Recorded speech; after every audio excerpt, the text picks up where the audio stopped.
Hola, bienvenidos a una transmisión más en la predicación dominical para Iglesia Cristo Rey Eterno y todos aquellos que nos quieran acompañar en nuestras plataformas.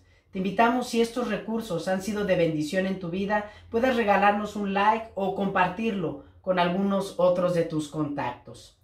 Hoy iniciamos la serie de verano, la cual hemos titulado La vida bajo el sol. Nos enfocaremos en un hermoso libro de la Biblia, un libro de sabiduría llamado Eclesiastés. Se cree que Eclesiastés fue escrito por el rey Salomón, siendo ya rey de Israel y a una avanzada edad. Él proyecta las observaciones respecto a actividades y circunstancias que suceden bajo el sol, es decir, en las relaciones que tenemos en esta tierra. Algunos críticos a través de la historia han mencionado que este es un libro pesimista y no digno de estudio. Sin embargo, en él, en Eclesiastés, encontramos una gran riqueza. Este libro responde a algunas de las preguntas que tenemos en nuestro diario vivir. Te invito, me acompañes en la lectura en el pasaje central para esta predicación, el cual lo encontramos en Eclesiastés capítulo 5, versículo 1 al 7. La palabra del Señor dice así: Cuando vayas a la casa de Dios, cuida tus pasos y acércate a escuchar en vez de ofrecer sacrificios de necios, que ni conciencia tienen de que hacen mal.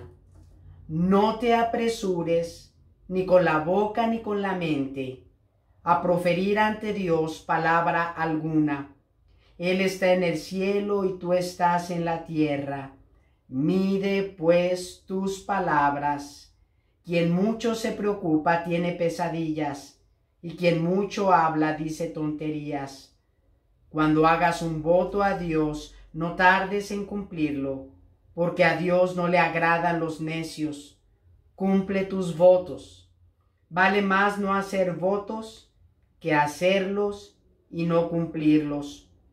No permitas que tu boca te haga pecar, ni digas luego ante el mensajero de Dios que lo hiciste sin querer. ¿Por qué ha de enojarse Dios por lo que dices y destruir el fruto de tu trabajo? Más bien, entre tantos absurdos, pesadillas y palabrerías, muestra temor a Dios. Oremos. Padre, ahora que estamos delante de lo expuesto en tu santa palabra, ruego que sean gratos los dichos de mi boca y las meditaciones en nuestros corazones delante de ti, roca nuestra y redentor nuestro. Amén. Probablemente has sido víctima del incumplimiento de algún compromiso o promesa. Contrataste con alguna empresa un servicio o algún producto y no te respetaron los beneficios ofrecidos. Tal vez alguien te dijo, mañana te pago, y eso no sucedió. En campaña, algunos dijeron, acabaremos con la corrupción, y no se ha logrado.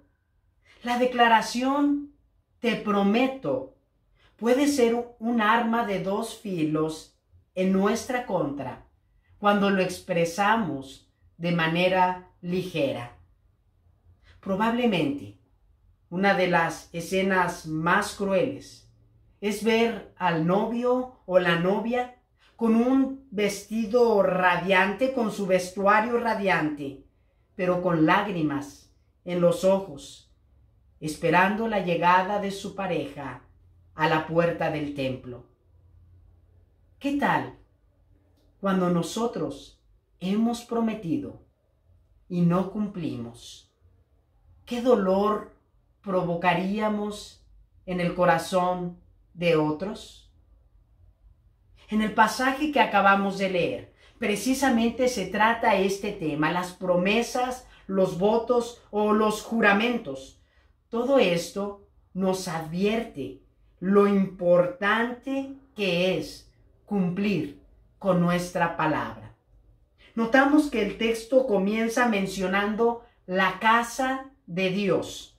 Es una frase comúnmente utilizada a lo largo de la Escritura para referirse al templo o al lugar donde se reunía el pueblo para adorar a Dios, el lugar de la adoración. Dice el versículo 1, comienza: cuando vayas a la casa de Dios. Esta era una imagen bastante conocida por el pueblo israelita. Por lo menos en 3 ocasiones en el año ellos se trasladaban de las distintas regiones donde vivían y subían a Jerusalén. Era en la capital, en Jerusalén, donde se había establecido el lugar de adoración para Dios. Los habitantes de las distintas regiones, los israelitas de las distintas regiones, venían a las festividades y a la adoración al templo, ya sea que fuese una tienda o una construcción, un templo, según se muestre en la etapa histórica de la narración bíblica. Siguiendo la tradición antigua, la cual tiene mayor aceptación, esta se inclina en que es Salomón, el hijo del rey David, el posible escritor de este libro sapiencial, del libro de Eclesiastés. Entonces, de ser así, al mencionar la escritura, la casa de Dios, se refiere a aquella construcción levantada por Salomón en el tiempo de su reinado. Se trataba de un edificio majestuoso, hermosamente adornado y construido con los materiales más finos y también preciados de su época. Esta narración la puedes encontrar en el primer libro de los Reyes, en el capítulo 6, 7 y 8, donde encontramos la dedicación de este templo. Diversas actividades de adoración se llevaban a cabo dentro de las festividades del pueblo de Dios. Los peregrinos se trasladaban hasta el templo, el cual estaba ubicado en Jerusalén, como ya lo mencioné, la capital del reino, y llegaban entonando himnos y cánticos delante de Dios. En estos cánticos, a los cuales se les conoce en los salmos como cánticos graduales, en estos cantos se recordaba la misericordia de Dios, la fidelidad del Señor y el cumplimiento de sus promesas en cada etapa de la vida. Cada una de las familias se presentaban con ofrendas y también traían sacrificios según lo prescrito en la ley. Esto como un tipo del acontecimiento más glorioso en la historia, el cumplimiento del pacto de Dios por medio de un sacrificio, el cual lo veremos mucho más claro o con mayor claridad en el Nuevo Testamento. Otros elementos de adoración consistían en que algunas familias o de manera personal, varones y mujeres, al presentarse en el tiempo de adoración en el templo, ellos invocaban o exponían algunos votos o promesas. Un ejemplo de ello lo encontramos en el primer libro de Samuel, en el capítulo 1 y capítulo 2, donde se nos narra la historia de una mujer llamada Ana. Ana era una mujer estéril y con todo su corazón deseaba tener un pequeñito entre sus brazos y constantemente rogaba y pedía a Dios. En una ocasión, estando de visita en el templo, ella hizo un voto. El templo en ese tiempo, o la tienda de campaña donde se reunían a adorar, se encontraba en Silo, una región en el pueblo de Israel, y el sacerdote se llamaba Elí. En esta ocasión, Ana hizo un voto a Dios. Le dijo al Señor: si tú, Señor, me das un hijo, yo lo dedicaré para tu servicio y todos los días estará en tu templo. Podemos leer las palabras de Ana en Primera de Samuel, capítulo 1, versículo 11. Entonces hizo este voto: Señor Todopoderoso, si te dignas mirar la desdicha de esta sierva tuya y, si en vez de olvidarme, te acuerdas de mí y me concedes un hijo varón, yo te lo entregaré para toda su vida y nunca se le cortará el cabello. ¡Qué extraño voto! Posiblemente esto puede sonar raro para nosotros. Jamás le cortaré el cabello. Pero esta declaración tiene un trasfondo bíblico que encontramos en el libro de Números, específicamente en el capítulo 6. Números es el cuarto de los 5 libros de la ley israelita, también conocida como la ley de Moisés. En este capítulo 6 del libro de Números se expresa los requisitos para un voto especial llamado voto nazario. Por medio de este voto, un hombre o una mujer se comprometían a consagrarse, a apartarse absolutamente para Dios. Podría ser en un periodo determinado o de manera indefinida. Se comprometían con el Señor, entre otros requisitos, a no beber nada del fruto de la vid o del derivado de la vid o de las uvas, a no tener contacto con cadáver y a no cortarse el cabello, sino dejarlo crecer. Este compromiso era la manifestación externa del deseo en el corazón del hombre o la mujer que ofrecían este voto para apartarse, para consagrarse al Señor. Tal vez recuerdes otro personaje de la Escritura que fue sometido a este voto por sus padres. Se trata de uno de los hombres más fuertes físicamente en la Escritura, de Sansón, el cual sus padres se comprometieron delante de Dios. Él se convirtió en juez de Israel y puedes leerle en el libro de los Jueces, en la batalla de Israel contra los filisteos. Notamos entonces que los votos o promesas son parte de la adoración del pueblo de Dios a través de toda su historia. En nuestra época tenemos también algunos elementos de adoración similares a los que tenía el pueblo de Dios en el Antiguo Testamento. Por ejemplo, tenemos cánticos, cantamos en nuestros tiempos de adoración. Tenemos oraciones y muchas veces por medio de esas oraciones nos comprometemos con el Señor de manera privada. Tenemos también la enseñanza de la Escritura, la predicación de ella. En la adoración también venimos al Señor con nuestras ofrendas, ofrendas económicas para el mantenimiento del pueblo del Señor y de la casa o el templo de Dios. Es decir, tenemos varios elementos de adoración similar a los que tenían el pueblo de Dios en el Antiguo Testamento. En ocasiones también podemos tener votos o promesas o juramentos que se hacen de manera pública. Por ejemplo, cuando nos recibimos como miembros de la iglesia, nosotros nos comprometemos a cumplir con algunas de las cláusulas o promesas delante de Dios y ponemos como testigo a la misma congregación.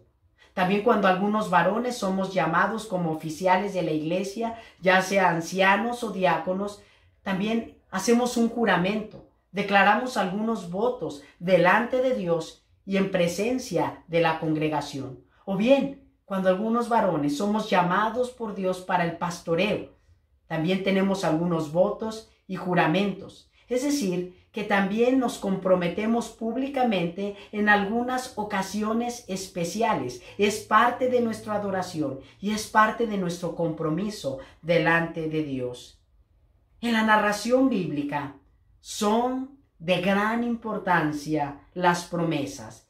La palabra y el compromiso de un hombre o una mujer tienen mucho valor en la Escritura, ya sean de manera privada o de manera pública. Estas expresan la relación entre un hombre o una mujer con Dios y también el compromiso que se toma para con el Señor. Tomando en cuenta toda esta parte de la historia, el escritor al libro de sabiduría, Eclesiastés, nos brinda consejos muy prácticos para comprometernos con Dios. 3 consejos aplicables para nosotros en nuestro día. El primero de ellos es escuchar antes de hablar.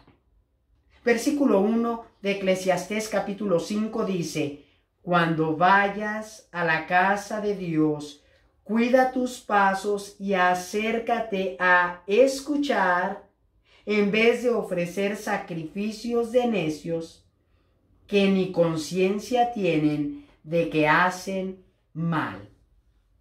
Cuán conveniente es escuchar antes de hablar. En ocasiones nos sucede que ni sabemos de qué se trata el asunto y llegamos opinando, hablando.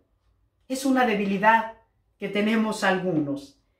El texto menciona que es mejor acercarnos a escuchar antes de ofrecer el sacrificio de los necios. De nuevo, la imagen regresa al templo, a los sacrificios. Tal vez el término necios se refiere a aquellos que no tienen conciencia del bien o el mal de lo que están haciendo. Probablemente se refiere a aquellos asistentes al templo en el tiempo de Salomón, quienes solo cumplían con un compromiso religioso. Realizaban actividades de adoración, pero a la ligera y superficialmente, sin la genuina postura de un corazón adorador, de un corazón que desea glorificar al Señor.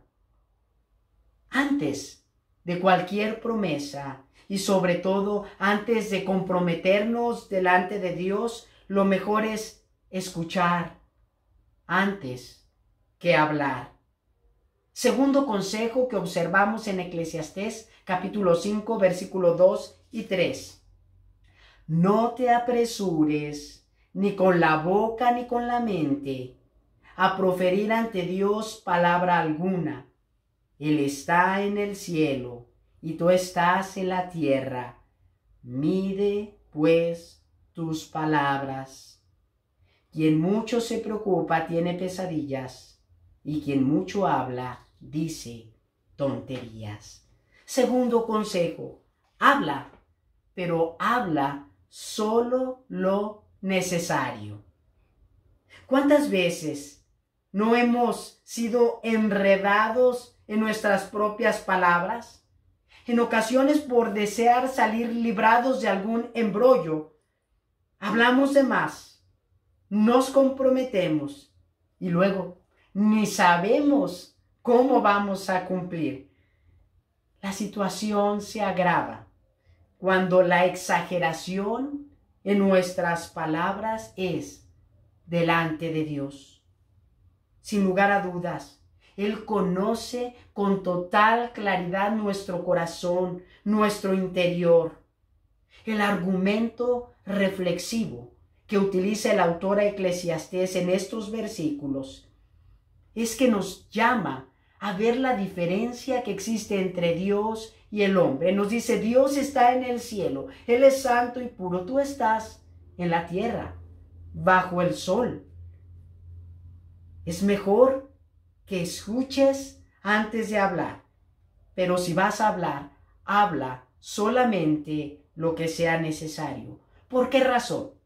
Por la simple razón que Dios oye lo inaudible. Lo que está solamente en nuestra mente, en nuestro corazón, Dios tiene la capacidad de verlo. Es mejor hablar lo necesario, pues Dios conoce la palabra aún antes de que salga de nuestra boca. Es mejor frenar nuestra emoción porque Dios conoce los pensamientos y las intenciones más escondidas en nuestros corazones. Por lo tanto, es importante hablar y hablar solo lo necesario. Tercer consejo, versículo 4 al versículo final de esta predicación, al versículo 7, nos dice así: cuando hagas un voto a Dios, no tardes en cumplirlo, porque a Dios no le agradan los necios. Cumple tus votos. Vale más no hacer votos que hacerlos sino cumplirlos.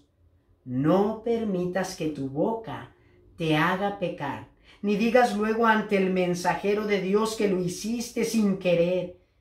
¿Por qué ha de enojarse Dios por lo que dices y destruir el fruto de tu trabajo? Más bien, entre tantos absurdos, pesadillas y palabrerías, muestra temor a Dios. Tercer consejo que nos da la Escritura: si prometes, entonces cumple. El clímax del pasaje es visible en estos últimos versículos. Llegamos al tema central dentro de la adoración, que consiste en promesas, votos o juramentos delante de Dios. El tercer consejo enfatiza a cumplir nuestras promesas. Si ya hablamos, si ya nos comprometimos, lo mejor es cumplirlo. Para lograrlo, es necesario premeditar en nuestro voto, considerar si está dentro de nuestra capacidad el lograrlo y si se encuentra dentro de los límites de la Escritura, buscando siempre glorificar al Señor y depender en Él para el cumplimiento de nuestra palabra. De ser así, entonces la promesa que hemos hecho es necesario cumplirlo. Comprometámonos, considerando que Dios nos avala y que Él nos fortalecerá para el cumplimiento de nuestra palabra. En el versículo 5 del capítulo 5, con mucho tacto, el escritor Eclesiastés nos advierte que si consideramos no poder cumplir con nuestra palabra, es mejor no jurar, es mejor no prometer, es mejor no comprometernos, no hacerlo a la ligera. Termina el texto diciéndonos que no tendríamos de esa manera justificación delante del mensajero. Si me comprometo y no cumplo, no hay justificación delante del mensajero. Y probablemente el término mensajero se refiere aquí a aquel que trae el mensaje de parte de Dios. En el tiempo de Salomón eran los sacerdotes y el sumo sacerdote quienes reconciliaban al pueblo con Dios y en ocasiones también fungían como profetas, traían el mensaje de Dios para el pueblo. Probablemente a este oficio se refiere la Escritura con el término mensajero, aquel sacerdote ante el cual o aquel ministro ante el cual declaramos nuestro voto. Él se convierte en testigo de nuestro voto delante de Dios. Y nosotros delante del Señor, cuando no cumplimos nuestras promesas, no podemos justificarnos con desconocimiento. Es importante no hacer votos a la ligera. Termina también el texto mencionando que una promesa hecha a Dios sin cumplir, eso se traduce en pecado. Hemos transgredido la ley de Dios. Y todo pecado requiere confesión y requiere una actitud de arrepentimiento. Pero no hay pecado, por más grande que sea, que una vez confesado delante de Dios con humildad y arrepentimiento, que no reciba perdón delante de Dios. Juan Calvino, el teólogo de la Reforma, escribió respecto a las promesas lo siguiente: no veo regla mejor que ser sobrios en nuestros juramentos, que no se hagan de manera temeraria, ni a la ligera, ni sean por un motivo frívolo, ni fruto de un sentimiento desordenado, sino que sean realmente necesarios, es decir, que se trate de mantener la gloria de Dios o de conservar el vínculo de amor con los demás. Esto lo escribe en su obra La institución a la religión cristiana. Nuestras promesas deben ser guiadas por el fin principal del hombre, el cual es glorificar a Dios. Por lo tanto, son una muestra de nuestra gratitud y un reflejo de la gloria de Dios en nuestra vida. El salmista escribe respecto a aquellas personas que deben habitar en el templo de Dios, aquellos que pueden gozar de la presencia de Dios. Entre otros requisitos, enfatiza en el Salmo capítulo 15, versículo 4, la segunda parte, lo siguiente: el que cumple lo prometido, aunque sea perjudicado. Esta en la Nueva Versión Internacional. Pero en la versión Reina Valera 1960 se dice: el que aún jurando en daño suyo, no por eso cambia. Podemos darnos cuenta la importancia de un voto para Dios y para su pueblo, que aunque sea en daño propio, no por eso se deja de cumplir con la palabra.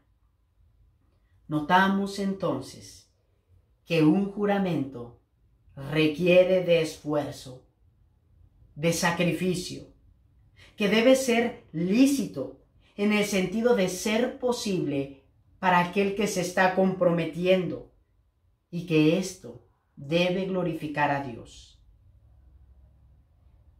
que es parte de la adoración del pueblo de Dios. Hemos visto sea de manera privada o pública en la casa de Dios, y que nos compromete con Dios. Pero, ¿cómo unimos todos estos elementos? Templo, sacerdotes, promesas, votos, Dios, el hombre. ¿Cómo unimos todo esto? Pues tal vez el ejemplo más grande que tenemos en la Escritura es el juramento de Dios mismo. Dios juró y lo hizo, aunque fuese en su propio daño. ¿A qué me refiero con esto? ¿Sí? Su promesa y su juramento revelan su carácter y su deseo de salvación. Y el escritor a los Hebreos lo cita con claridad en su carta a los Hebreos capítulo 6, versículo 13 al 19.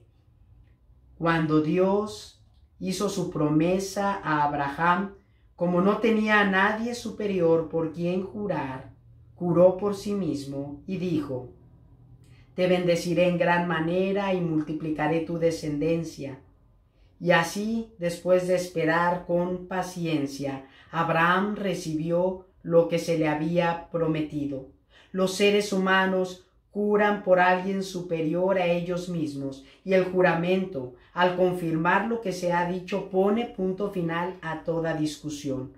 Por eso Dios, queriendo demostrar claramente a los herederos de la promesa que su propósito es inmutable, lo confirmó con un juramento.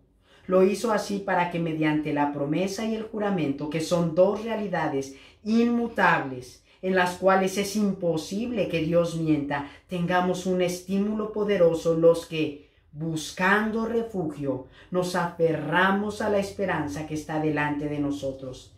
Tenemos como firme y segura ancla del alma una esperanza que penetra hasta detrás de la cortina del santuario, hasta donde Jesús, el precursor, entró por nosotros, llegando a ser sumo sacerdote para siempre según el orden de Melquisedec. En este pasaje vemos todos los elementos: templo, sacerdotes, promesas, juramentos, cumplimiento de promesa de parte de Dios.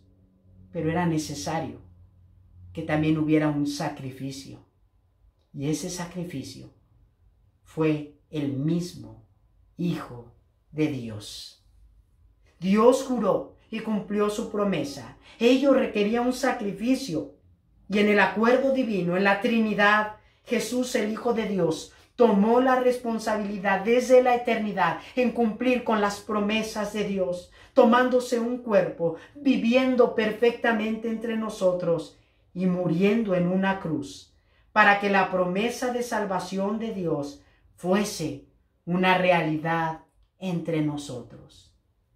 Estimado escucha, solamente por medio del sacrificio de Cristo y del cumplimiento de su promesa es que tú y yo podemos ser capacitados para cumplir con nuestras promesas. Iglesia, Cristo Rey eterno, hemos sido herederos del pacto de Dios, de su promesa, no sin juramento, con un juramento que se traduce en Cristo, salvación para nosotros. Oremos. Padre, damos muchas gracias por tu palabra en el libro de Eclesiastés. La vida bajo el sol es una realidad en este tiempo, pero sabemos que más allá del sol existe la eternidad. Y en esa eternidad tú nos esperas, Señor. Ayúdanos a poner nuestros ojos en la eternidad, a ver las situaciones que suceden en esta vida desde el enfoque de tus ojos, de tu santa palabra. Ayúdanos, Señor, a acercarnos más para escuchar que para hablar. Y cuando sea necesario hablar y comprometernos, que sea, Señor, simple y sencillamente lo necesario. Más aún, ayúdanos a cumplir nuestras promesas, Señor, cuando así lo hacemos, para honrarte y glorificarte y seguir el ejemplo de Cristo Jesús, nuestro Señor y Salvador. Ruego por todos aquellos que escuchan esta transmisión, que sean animados, fortalecidos en sus corazones, y aquellos que no te conocen, Espíritu Santo, atráeles a tu redil, abrázales con el mismo amor y otórgales el perdón que le has dado también a nosotros, tu iglesia. Te bendecimos, te exaltamos y te damos toda la gloria y la honra en el nombre de Jesús, Padre. Amén.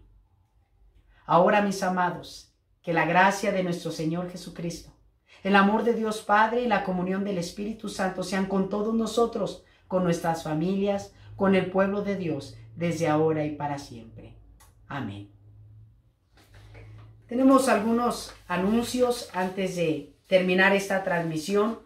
El día martes, el pasado martes de esta semana, en nuestro estado se transmitió un comunicado de parte del gobernador con la posibilidad de una reclusión general, con el cierre de varios giros empresariales, y dentro de ese comunicado incluyó a los centros religiosos, a las iglesias. Por lo cual estamos a la espera para seguir dando información respecto al regreso de nuestros servicios dominicales. Mientras tanto, seguiremos transmitiendo por las plataformas de Facebook y YouTube. Esperamos sea de bendición y crecimiento espiritual para ti y para tu familia. Con la bendición del Señor estaremos transmitiendo la próxima semana a las 10:30 de la mañana. El tema será muy interesante. Hablaremos de las riquezas. El dinero va, el dinero viene, el dinero da vueltas. ¿Cuál debe ser entonces nuestra postura al respecto?